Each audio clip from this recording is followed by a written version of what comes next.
Tonight is the 4th anniversary of Lights Out.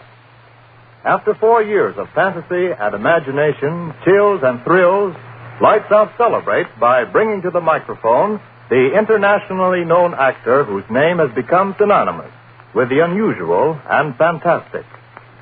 The National Broadcasting Company takes pleasure in presenting Boris Karloff in the first of a special series of Lights Out broadcasts. Lights out, everybody.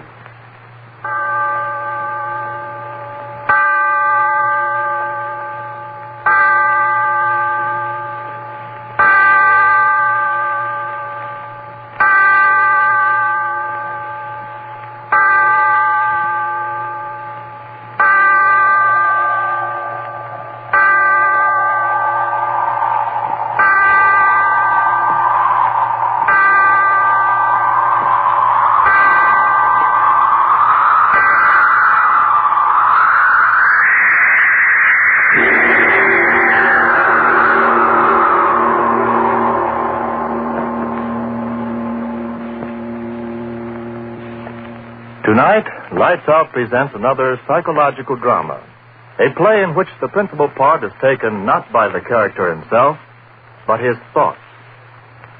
The voice you are about to hear is that of the thoughts of one Daryl Hall, accused murderer, sitting in a courtroom awaiting the return of a jury which is to decide whether he is to live or die. And as he waits, the thoughts in his mind seethe and swirl. Seethe and swirl. Guilty. Not guilty. Guilty. Not guilty. Guilty. Father in heaven, why don't I stop thinking those words? Words those jurymen are saying. He's guilty. He's not guilty. He's guilty. Not guilty. Guilty. Not guilty. No, I've got to stop thinking of what's going on in that room. The jurymen. I've got to stop thinking of them. I've got to keep my head clear. I've got to figure things out. When did all this start? Yes, I remember. That night, Wayne and I were sitting in my room talking about dreams. I remember he said... Oh, come on, Daryl. Don't expect me to believe that one. Well, I'm certainly telling you the truth. A fellow with your imagination wasting his time teaching biology to a bunch of co-ed nitwits. No, sir, you should be writing fiction. I assure you, my dear Wayne, I've told you the truth. You're really serious? Of course I am. You actually mean that in all your life you've never had a dream? Never. Not even when you were a child? To my knowledge, I've never had a dream in all my life. Well, how do you like that? I like it very well. I close my eyes, oblivion, and then I wake up. No nightmare hangovers for me, Peg. Now, wait a minute, Daryl. Let me get this straight. You mean you've never even had a dream after, eating a Welsh rarebit at midnight or surrounding a dozen green apples or anything like that? Believe me, Wayne, I've never had a dream of any shape, form, or description in all my life. A dream to me is just a word. Something that happens to other people, but not to me. But everyone must dream. Well, perhaps. But it just so happens that my subconscious doesn't work that way. I tell you again, I have never dreamt. Well, what do you know about that? Just unbelievable, I tell you, unbelievable. Yes, that's what he said. Unbelievable. It was unbelievable that I'd never dreamt. And then after a while he went away and left me there. It was early evening. But I remember that somehow, strangely, I was very tired. I sat down in the easy chair. Oh, I was so tired. I closed my eyes. I slept. And then it happened. A strange murmuring in my head. Yes, that's how it started. A murmuring as if in warning. And then in the darkness around me, strange faces lifting and falling. White faces. Faces without hope. Their eyes full of horror. Their white, bloodless lips pleading wordlessly in a way that made the heart in me cry out in pity. And suddenly, I knew I was asleep and dreaming. Yes, dreaming for the first time in my life. And these faces I was seeing were things out of a dream. And even as I knew that, the dream was gone. Blackness. And yet I knew that I was still asleep. And I had a terrible feeling of foreboding, of a horror to come in that dream. What? How? I didn't know. But I wanted to stop sleeping. I wanted to open my eyes quickly before. And then I saw her moving slowly toward me out of the darkness that was my dream. At first, a white wraith-like thing. And then I saw it was a woman. Yes, the body of a woman, but the face. Father in heaven, that face. Gross, unclean, thick, bestial brows, wrinkles of venery, the lecherous writhing of thin crimson lips that lifted from teeth, white and pointed, and flecked with blood.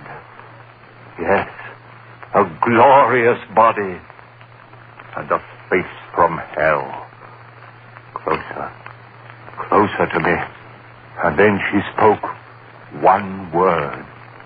Kill. Yes, that's what she said. Kill. And as she said it, she moved closer. Her hands went out, her eyes. In my dream, I screamed. I awoke.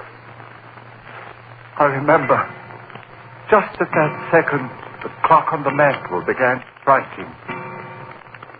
5, 6, 7. Thankfully, I counted each chime, since the hearing of it meant that I was awake out of the horror of that dream.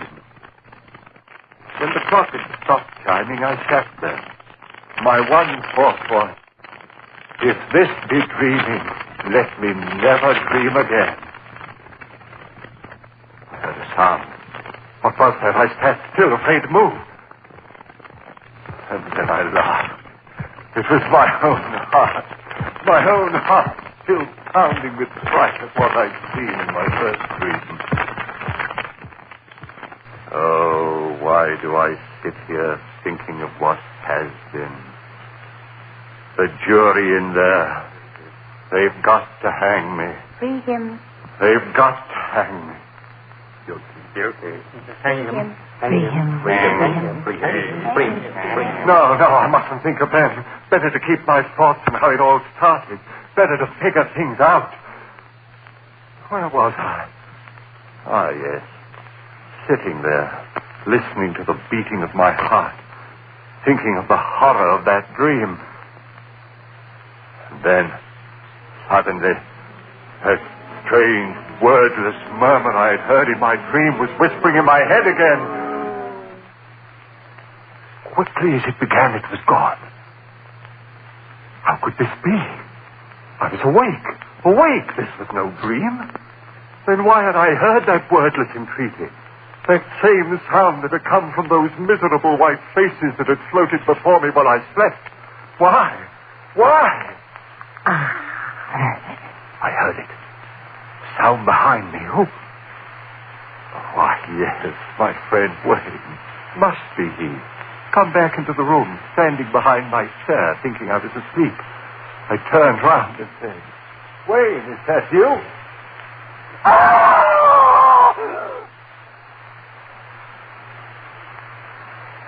Yes, I screamed. I screamed so loudly there was blood in my throat. For it was she again. That woman out of my dream. But this wasn't a dream. She was standing there, I tell you. She was standing there close to me, looking at me. And those lips out of hell said that one word. You. I jumped to my feet. No one in the room, no one, I tell you. I remember standing there, my head reeling. Who was she? Where did she come from? But there was no one in the room. Had there been anyone there? I didn't sleep that night. But by morning, yes, by morning I had it all figured out. 2 dreams. That's what it had been, and the second had been more vivid than the first. Why, of course. I'd never dreamed before, so of course my first dreams would seem reality. How easy it was to quiet the unrest in my mind.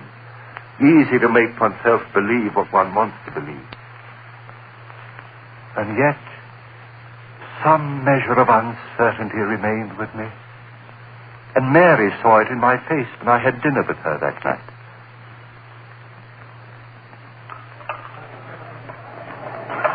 Daryl, do you mind if I ask you something? What a question. Of course not. Is there something wrong? Do you mean with the dinner? Well, you know, this is my favorite restaurant. With you, dear. Has something gone wrong at the university? Why do you ask that? The worry in your eyes. Oh. What is it, dear? Oh, it's nothing. It's nothing important. You changed your mind about loving me? Mary. Then tell me what it is, please. All right. It's really nothing to concern yourself over. Just a dream. Dream? Daryl, you dreamed.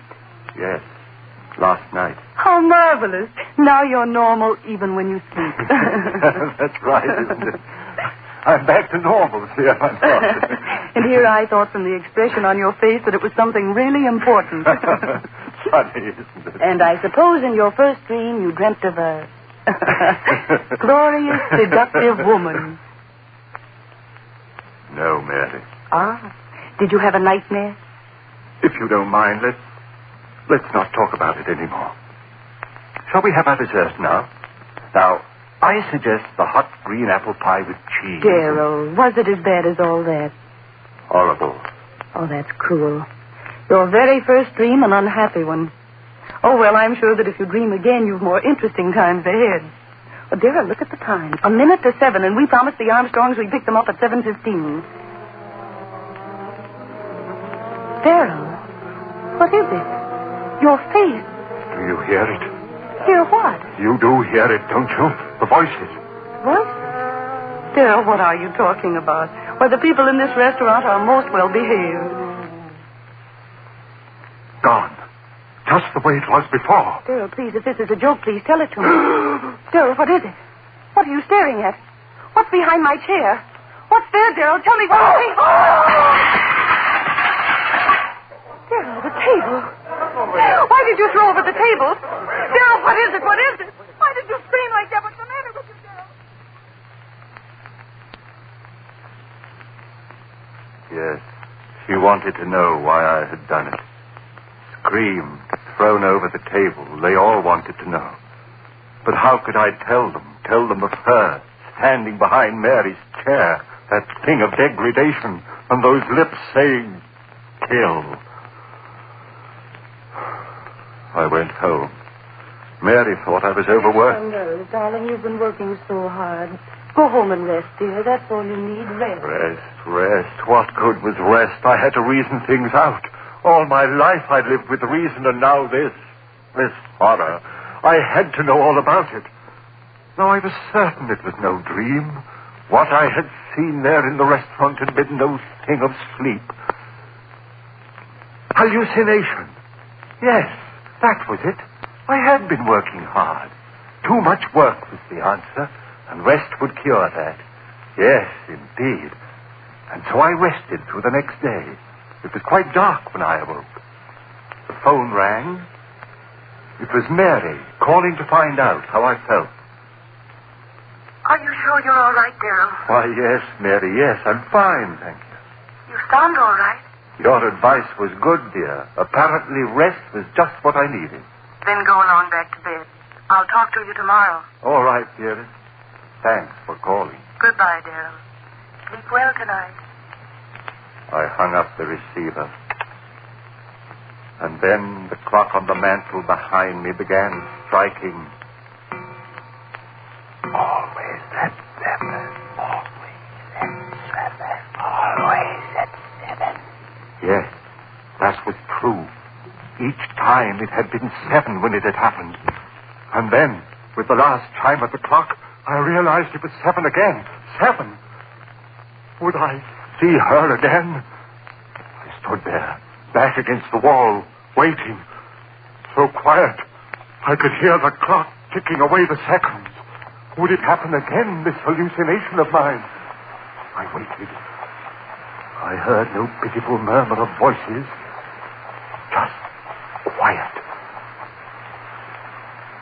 So dark in the room, I could see the shadowy emptiness of a chair near the other wall. And then the chair was no longer empty. There was someone in it. I said, "Who's there? Answer me, who's there?" No answer. A strange darkness in the room. Deeper and deeper, I could see nothing, and then two swirling pools of flame led right. Closer and closer. I stood there. I couldn't move. Rumbling began in my brain. Fear, I tell you. Fear tearing at my brain louder and louder while those red circles of light came closer and closer. Father in heaven, what was it? What?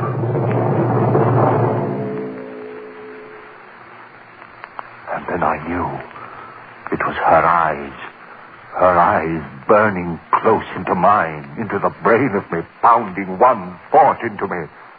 Kill, kill, kill, kill. Why did she say that? Why? Kill whom? Why should I kill? Why should I kill? If I had known then.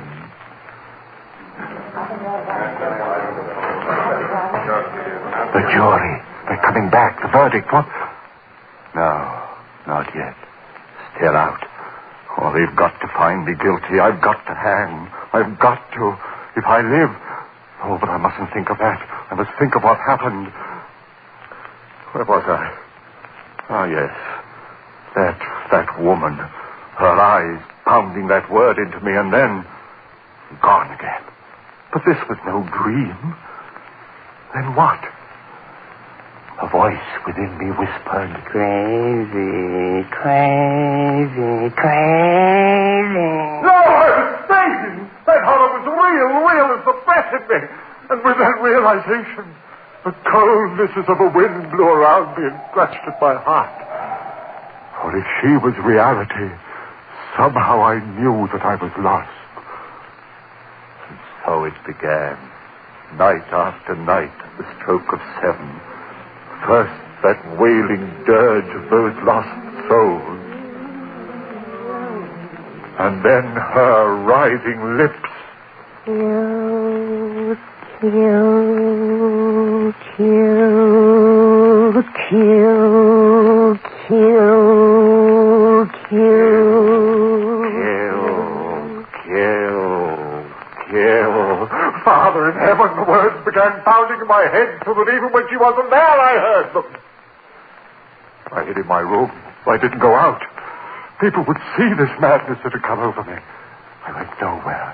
And soon I knew that they were talking of me. I tell you, I don't know what's come over Daryl. Hides in his rooms, won't even talk to me. Something's wrong there. Mary. Please, Daryl, you've got to let me see you. This talking over the phone, oh, darling, what's wrong? What's wrong? Night after night, the horror.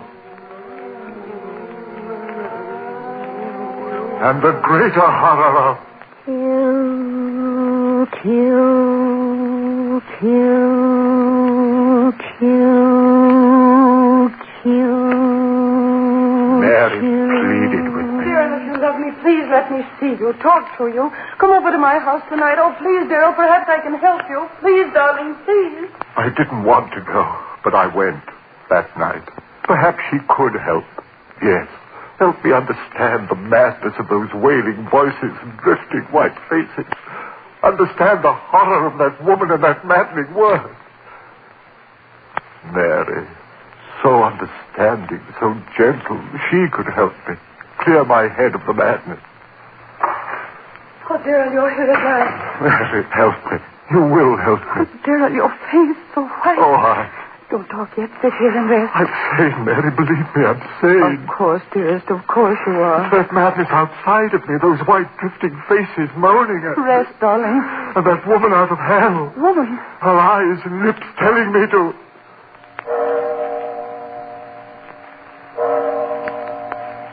The time.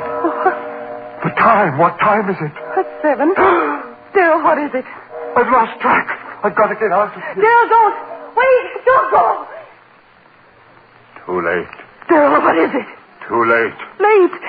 You hear them, don't you, Mary? I'll go call a doctor. Listen to them. Their voices are so loud tonight. Listen, Mary. Daryl, don't. There's no one here. You hear them? You must hear them.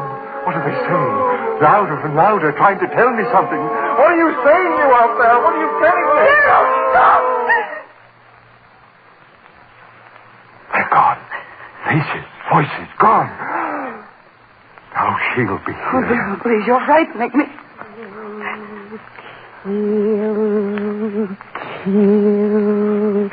Kill. You hear her, Mary? You hear her? No, Daryl, please. Louder and louder and louder. I hear her. Sing out of heaven, go back, I said. Make her stop, Mary. Make her stop. Stop it. She devil, you. What do you want of me? Stop it. Stop it. I can't stand it anymore. Kill.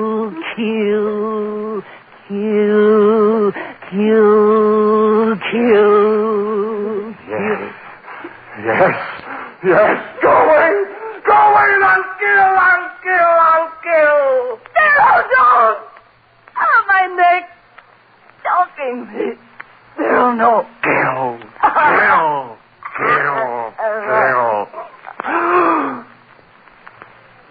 Mary.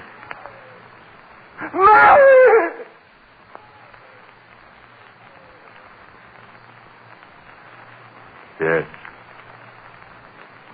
I had killed her. My sweet, gentle little Mary. Killed her with my own hand. I opened my hand. She fell to the floor. I went out into the street.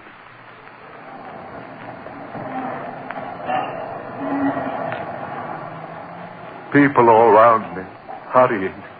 I was in no hurry. What that woman had wanted, I had done. I had killed. I walked all night. It didn't matter where. And in the morning, I found myself on the campus of the school, before the very building in which a class was waiting for my lecture. I went in. I walked up on the platform and looked down into their faces. I said to them, "Ladies and gentlemen, my lecture for today will be on the subject of the selective factor in the evolutionary..." I stopped. A murmur in the air. Those voices again. But it was broad daylight. I'd never heard those voices in daylight before. What did they want of me? What were they saying? There was a strangeness in their pitiful voices. Yes, like a dirge of tears and sorrow for someone. For me, yes, for me. And then her voice, laughing, triumphant. Then I understood. For the first time I understood everything. She had triumphed over me. That was why those lost souls were wailing a dirge over me. I was hers forever. I turned and ran out of there like a madman. Ran, and as I ran, those voices of the damned were talking to me. As we are doomed, No. who murdered our doomed. We listen to her and No. now you are one of us. Those who murdered. No peace through all eternity. No. Rest for those who murdered. Through all eternity. Covered with my ears and my hands, I ran. No use. I had them. Only one hope for you, man. One hope. Expiate your crime. On the gallows. Pay for what you have done. On the gallows, and you shall have One hope, man. One hope.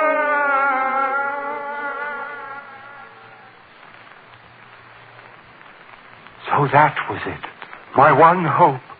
If I paid society for my crime, she would fail. I would be free of her, that thing, that essence of evil, that siren who called men to murder so that their souls would be slaves to her for all eternity. Yes, I'd pay for my crime. I ran on, back to Mary's house. Yes, I'd pay it gladly with my life to have the peace of the rest of oblivion. I went back into the house. Yes, Mary was lying there, cold. I lifted her. Those same hands that had crushed the life out of her lifted her and carried her out into the sun. My eyes were so filled with tears that I could hardly see where I walked. People began milling about me. He's got a woman in his arms. Well, where's he carrying her? She must have fainted. No, look, she's dead. What? Who killed her? Hey, mister, who killed her? I did. Who killed her? I killed her. With my own hands, I killed her. And please, I want to die for her.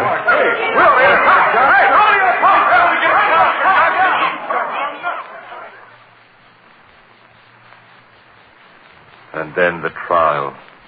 My friends, they wanted to save me.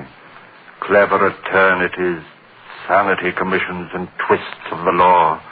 But I wanted to die. I tell you, I had to die. If they set me free, if I lived and died as most men die, the death they call a natural one, then she would have me. No. I want to hang by the neck until dead. I want that noose around my neck. The trap beneath my feet, the jailer pulls the switch. My feet dancing in air. The noose strangling me as my hands strangle Mary. Pay for my crime and I'll be free. Free of that horror with the writhing lips and blood-stained teeth.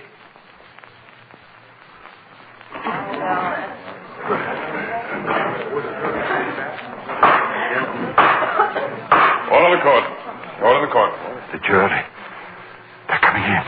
Guilty. They've got to find me. Gentlemen of the jury, have you reached a verdict? We have, Your Honor. The clerk of the court will read the verdict, please. See the jury. Find the defendant guilty of murder in the first degree. Guilty? You hear that, you thing out of hell? Guilty! Hang me for the neck till I'm dead. I'll be free of you. I'll have peace. You failed, you fiend, you. I'll see to my crime, you'll never get...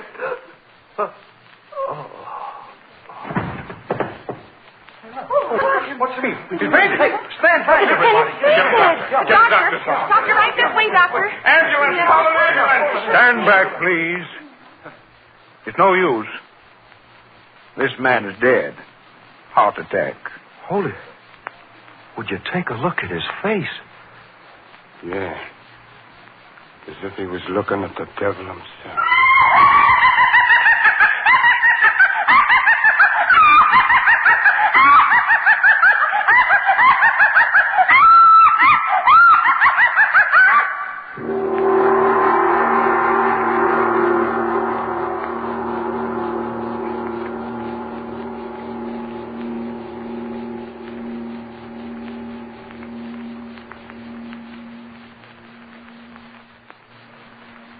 Ladies and gentlemen, you have just heard the first play in a special series commemorating the 4th anniversary of Lights Out and starring Boris Karloff. Next week, Mr. Karloff will appear in another new air drama by Arch Oboler, a play suggested by the Sibelius musical composition, Waltz Triste. It is a story of death and a revenge beyond death. Listen to Lights Out with Boris Karloff.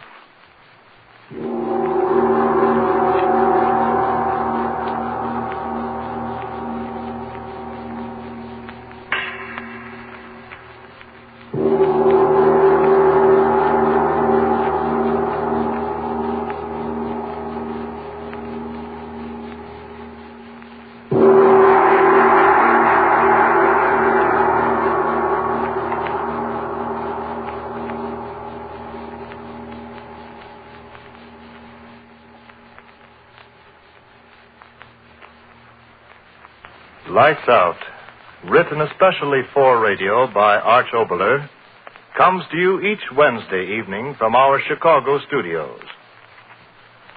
This is the National Broadcasting Company.